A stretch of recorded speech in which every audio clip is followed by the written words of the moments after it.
Hello बच्चों, आज मैं आपको एक नई कहानी सुनाती हूँ।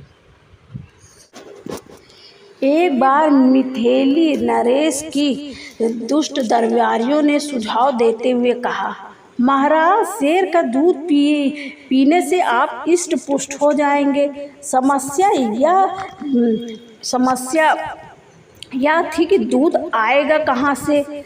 दुष्ट दरबारियों ने राजा को जवाब देते हुए कहा, महाराज, यह समस्या राजू झा अपने लिए यूज करता है। वो दूध शेर का पीता है। राजू झा को फौरन बुलाया जा, महाराज ने कहा। उसके आने पे राजा बोले, राजू झा, जो काम अपने लिए करते हो उसे मेरे लिए भी करना होगा। राजू झा चौंक कर बोला, महाराज, ऐसा कौन सा काम है जो मैं करता हूँ। राजा ने काम बताया। उन्होंने स्थिति को भांप लिया, स्थिति की गंभीरता, संघर्ष स्वीकार किया और कहा, महाराज, दरबारियों ने ठीक कहा है, यह काम मैं कर दूंगा। घर आकर उन्होंने पत्नी को अपनी चिंता की औगात बताई। दंपति ने समस्या का समाधान की योजना बनाई। मध्य रात्रि के करीब महाराज के पास जोर जोर से कपड़े धोने की आवाज़ आने लगी। सभी की नींद टूट गई और राजा गुस्सा गया। राजा ने धोबी को पकड़ कर लाने के लिए तुरंत अपने आदमियों को भेज दिया। वहाँ राजू झा की पत्नी थी। राजा ने आधी रात में कपड़े धोने का कारण जानना चाहा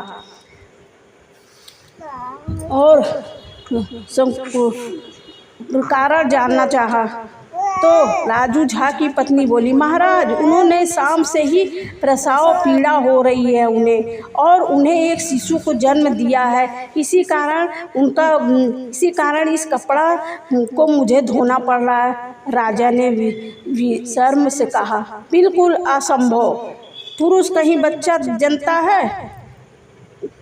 राजू झा की पत्नी बोली, क्षमा याचना करते हुए कहा, महाराज, मैं जब शेर को दूध हो सकता है तब पुरुष क्यों नहीं शिशु जन्म दे सकता है। महाराज को कांटों से खून नहीं, उसे अपनी नींव को और अपने राजू झा के सामने ऐसा बात सुनकर राजू झा की पत्नी के सामने महाराज शर्मिंदा हो गए और उन्होंने सुबह राजू झा के सामने सभी दरबारियों को डांट लगाई कि तुम ऐसी बात करते हो, राजू झा को परेशान करते हो। राजू झा को उन्होंने स्वीकार